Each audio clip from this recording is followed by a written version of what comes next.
Renting a home in South Florida is an exciting step. Whether it's your first place, a fresh start, or a smart move while you plan something bigger, it should feel exciting, not overwhelming. But here's the reality. Most renters walk into this process without really understanding how it works, and that leads to missed rentals, unexpected costs, and a lot of unnecessary stress. This guide changes that. My promise to you is simple: no surprises, full clarity at every step, and a smooth move, with someone who knows this process inside and out in your corner. By the end of this, you'll know exactly what to expect, what to prepare, and how to position yourself to get the rental you want. The rental process in South Florida has 8 distinct stages. Each one matters. Each one has its own steps, its own decisions, and, if handled incorrectly, its own potential for things to go wrong. What you're looking at right now is the full roadmap, from understanding what landlords look for, all the way to the moment you get your keys and turn on the lights. We're going to walk through every single one of these sections, and by the time we're done, you'll understand this process better than most renters ever do. Before you fall in love with a listing, you need to understand what landlords are actually going to look at when they evaluate your application. There are 5 standard qualifications that nearly every landlord in South Florida will check. First, income. Your gross monthly income generally needs to be 2.5 to 3 times the monthly rent, and you will need to document it with legal proof. Second, employment verification. Whether you're salaried, self-employed, or retired, the landlord will want to confirm that your income is real and consistent. They may contact your employer directly. Third, credit score and history.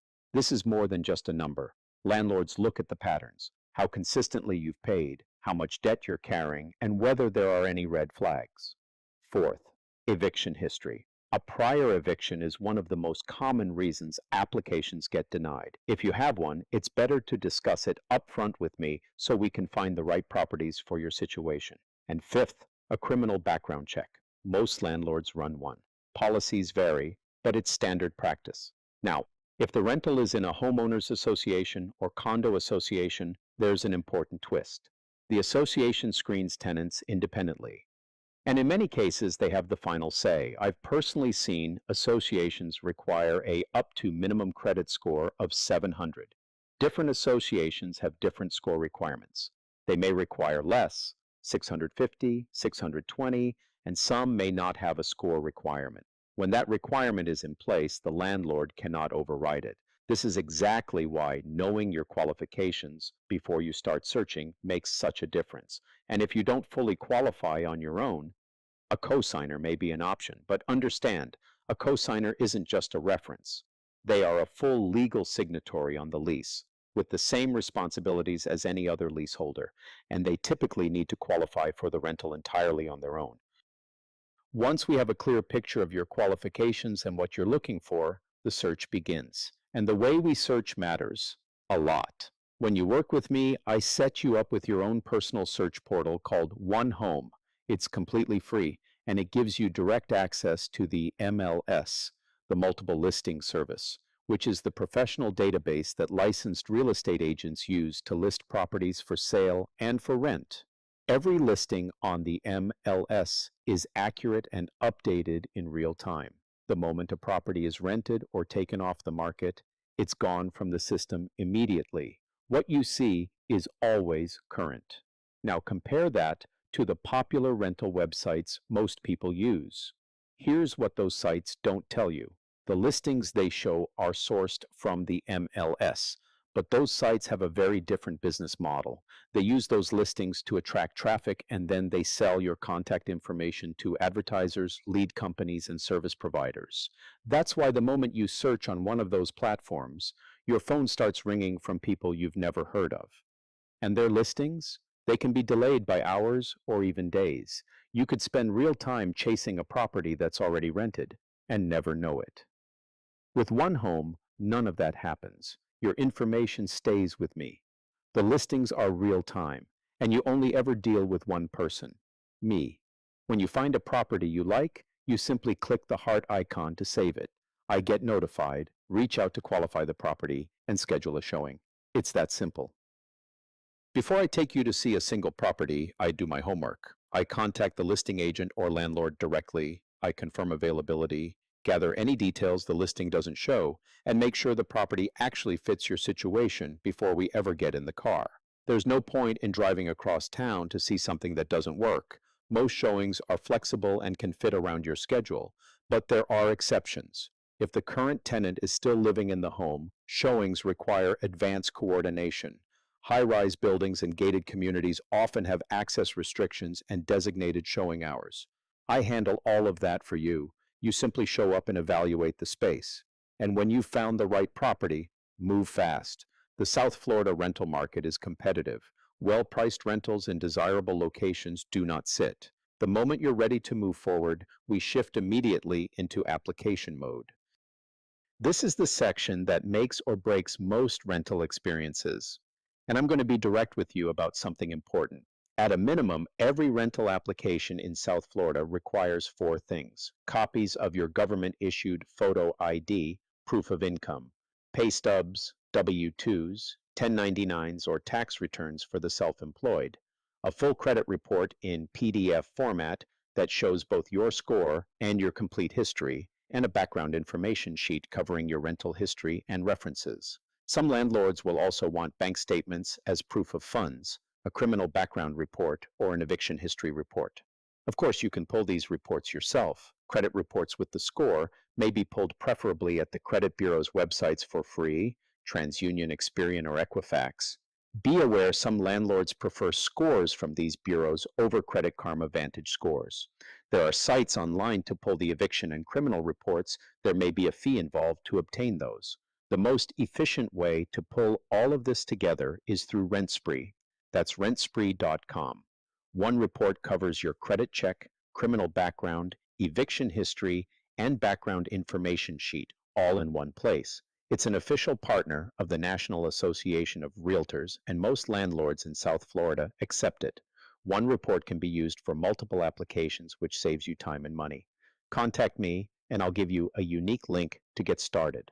The fee goes directly to RentSpree. There's no financial connection to me. Now, here is the most important thing I will say in this entire presentation. Have your documents ready before you find the rental you love. I cannot stress this enough. Applicants who wait until after they've found a property to start gathering documents regularly lose that rental to someone who is already prepared. From the moment you decide you want a unit to the moment all documents are submitted, days can pass, and the landlord will not commit until their due diligence is complete. Be prepared. It dramatically increases your chances of getting what you want. When you're ready to go after a rental, we don't make a phone call and say we'll take it. A rental offer in South Florida is a written formal document. It outlines the monthly rent, the proposed start date, any special conditions, and it goes in together with your complete application package. Once the landlord accepts your offer, the next step is an intent to rent deposit. This is typically equal to 1 month's rent, and it does two things. It signals to the landlord that you are serious and committed, and it motivates them to take the property off the market for you. This deposit is not lost. It is credited toward your total move-in balance when you receive your keys. After the deposit is received, the landlord prepares the formal lease agreement. Read it carefully. Ask questions before you sign. This is a legally binding contract, and understanding every term is in your best interest. This section could save you a very uncomfortable surprise, so listen closely. Move-in costs in South Florida regularly catch renters off guard because most people only think about the monthly rent. But when it's time to get your keys, the amount due is significantly more than 1 month. The most common structure is three components: first month's rent, last month's rent paid in advance, and a 1-month security deposit held by the landlord. That's approximately 3 times your monthly rent, all due at key exchange. If you're renting a home at $2,500 a month, plan to have approximately $7,500 ready. Some landlords structure it slightly differently: first month's rent plus a 2-month security deposit instead of last month's rent. The total arrives at the same number, just organized differently. If the property is in an HOA or condo association, there may also be an association deposit. In most cases, that's the landlord's responsibility. But when it falls to the tenant, landlords typically adjust their structure to keep your total in that same 3 times rent range. The number you should have ready: 3 times your monthly rent. If your rental is located within a homeowners association or condo association, there is an additional layer to the process before you can move in. Every leaseholder, and in many communities, every tenant over the age of 18, must apply to the association and receive formal approval before taking occupancy. This typically requires the same documents you've already prepared for the landlord, which is why being prepared in advance is so valuable.